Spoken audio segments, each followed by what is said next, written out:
A banda Legião Urbana arrastou multidões na década de 1980. Escritores e o músico Dado Villa-Lobos discutiram a influência destes filhos da Revolução na vida de jovens e adolescentes da época. Brasil, 1980, período instável. O país vivia sob o comando dos militares. Além das ordens políticas, veio de Brasília o grito de contestação.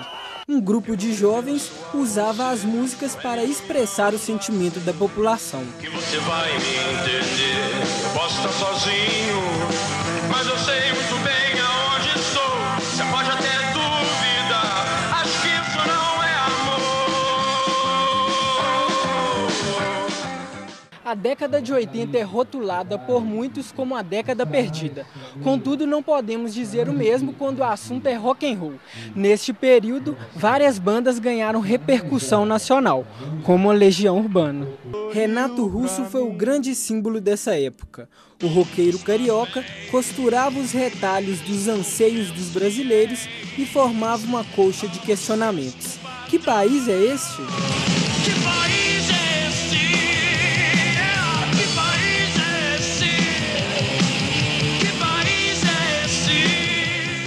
O Renato se consagra como um grande poeta dos anos 80, especialmente por essa característica, por conseguir transformar em versos o que estava acontecendo na realidade do país e na realidade dos jovens. O final do período ditatorial, né, foi muito marcante. Acho que a voz do jovem de Brasília foi muito forte para ecoar esse descontentamento da população brasileira como um todo. O jovem brasileiro percebeu que estava surgindo pela primeira vez uma geração baseada em guitarras que poderia, na sua temática, dizer muito sobre o cotidiano deles, né?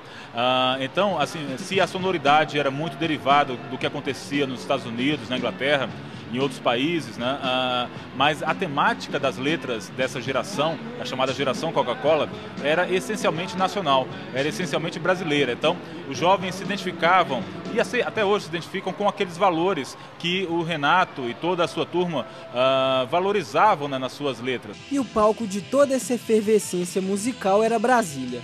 Foi a junção de jovens cantores com uma jovem cidade. Brasília é uma cidade artificialmente planejada, não é uma cidade que nasceu espontaneamente. E essa geração do rock de Brasília, ela é a primeira geração de adolescentes que cresceram na cidade. Então há um certo ruído aí muito interessante, que causa uma criatividade muito grande. É uma geração de adolescentes numa cidade igualmente adolescente. Porque a gente tem que lembrar que quando essa geração do Renato, Herbert Viana, Dinho Ouro Preto, Dado Villa-Lobos, Felipe Seabra e André Miller da Plebe Rude, quando eles começam a fazer barulho, a fazer música, a cidade nem sequer tinha completado 20 anos de idade. Então é um encontro de dois jovens.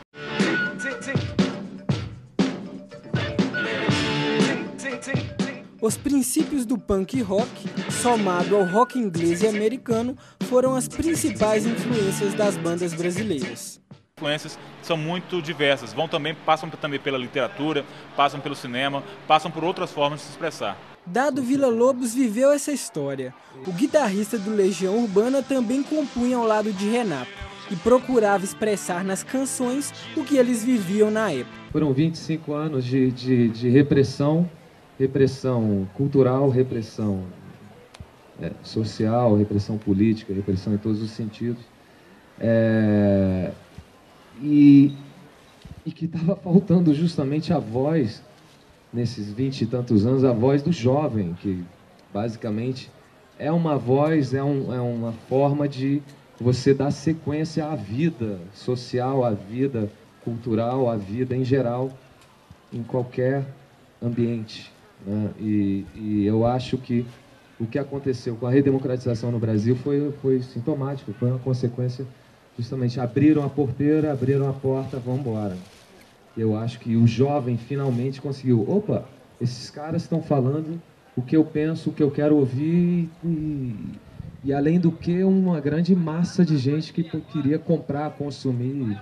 Na obra Renato Russo, o Filho da Revolução, o leitor descobre aspectos pouco conhecidos na vida do artista, como documentos e letras de músicas.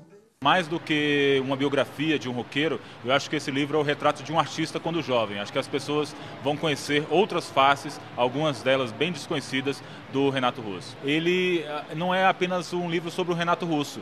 Esse é um livro que conta a história de um período recente do Brasil, especialmente do ponto de vista do jovem urbano, de Belo Horizonte, de São Paulo, do Rio de Janeiro, de Brasília.